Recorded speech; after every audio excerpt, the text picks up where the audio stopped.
Hello everyone. So we will continue on the types of researches. तो types of researches में अब हम लोग पढ़ेंगे कि बाय टाइम फ्रेम के साथ हम इसको कैसे डिवाइड करते हैं. So first is that the cross sectional research. Cross sectional research क्या होता है कि हम जब डेटा कलेक्ट करते हैं एक पॉपुलेशन से, तो उसको सिंगल पॉइंट में हम लोग स्टडी करते हैं. फॉर एग्ज़ाम्पल, अगर मुझे देखना है कि फ़ोन एडिक्शन पे क्या असर पड़ता है लोगों पे, सो मैंने दो ग्रुप ले लिया है. सपोज़ एक मिडिल एडल्ट्स जो होते हैं, मिडिल एज के लोग होते हैं, और एक टीनेजर्स. तो मैंने दो ग्रुप ले लिया. अब उसमें मैं क्या कर रही हूँ, मैं उन दोनों का जो डेटा निकाल रही हूँ कि वो कितने घंटे फ़ोन चलाते हैं या फ़ोन के वजह से उनको क्या क्या होता है. तो मैं उन दोनों ग्रुप में मैं कंपेयर कर रही हूँ.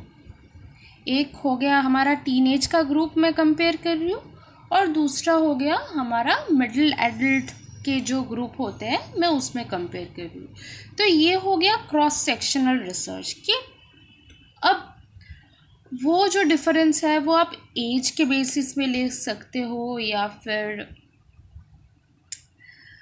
मेल एंड फीमेल की वजह से ले सकते हो. तो वो मतलब उसी सिंगल पॉइंट टाइम में, जैसे हमारे डिसर्टेशन जनरली होता है कि 2025 में सपोज मैं अभी का देख रही हूँ कि अभी बच्चों में क्या असर पड़ता है मोबाइल एडिक्शन का. So that is cross sectional research. लेकिन अगर मुझे लॉन्गिट्यूडिनल रिसर्च करना हो, तो कि सपोज़ एक ग्रुप जो है वो बच्चे से लेकर उसी ग्रुप को मैं बार बार स्टडी कर रही हूँ.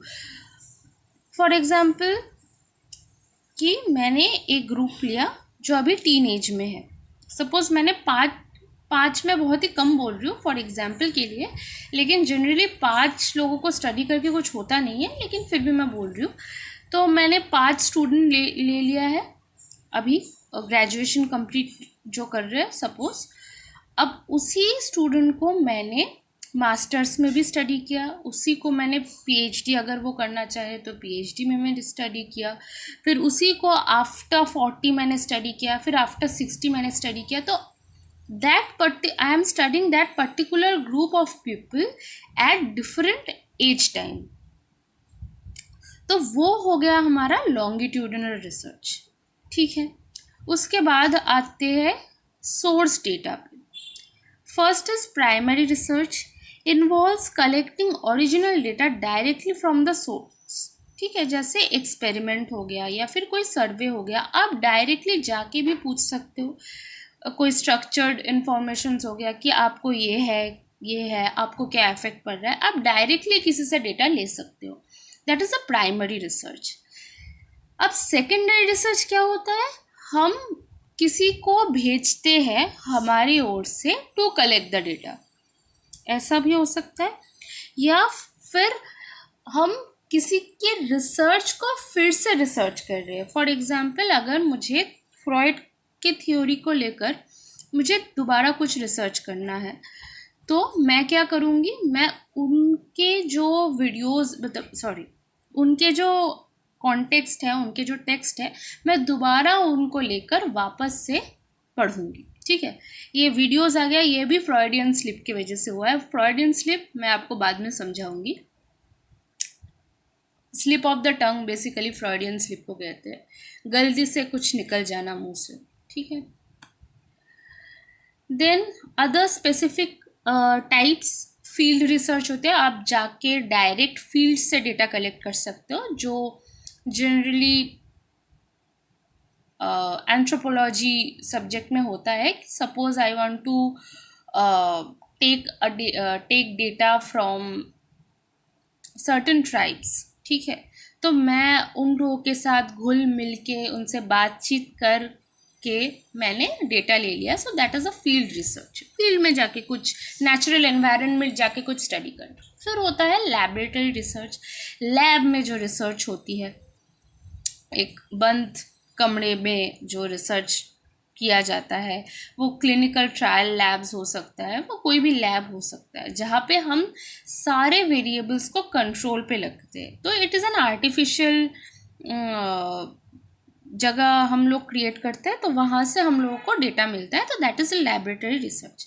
फिर होता है case study. Case study in depth analysis की कोई एक पर्टिकुलर डिजीज़ हो गया, सपोज मैं स्किज़ोफ्रेनिया को लेकर स्टडी कर रही हूँ, तो मैं स्किज़ोफ्रेनिया की पेशेंट को पर्सनली मीट करके उनसे डेटा ले रही हूँ। तो मैंने एक यहाँ पे ये case study generally qualitative kind of research होती है, तो वहाँ पे हम लोग क्या करते हैं, बेसिक वो जो रिसर्च होता है, मतलब सर्टन सिम्टम्स जो होते हैं उनको लेकर मैं उसी पेशेंट को पर्टिकुलरली स्टडी कर रही हूँ, फिर मैं जनरलाइज करती हूँ, ठीक है।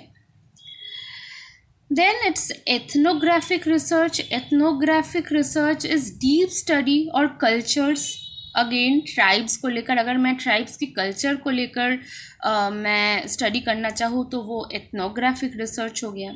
इमर्सिव ऑब्जर्वेशन एंड पार्टिसिपेशन, वहाँ पे पार्टिसिपेट करना पड़ता है, ऑब्जर्व करना पड़ता है। Another thing is that is policy research.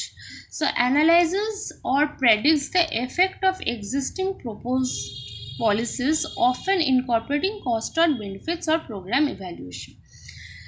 For example मैंने रिसर्च करके कोई कंक्लूजन निकाला या फिर पॉलिसी निकाला, तो ये जो अगर हम अप्लाई करेंगे तो क्या वो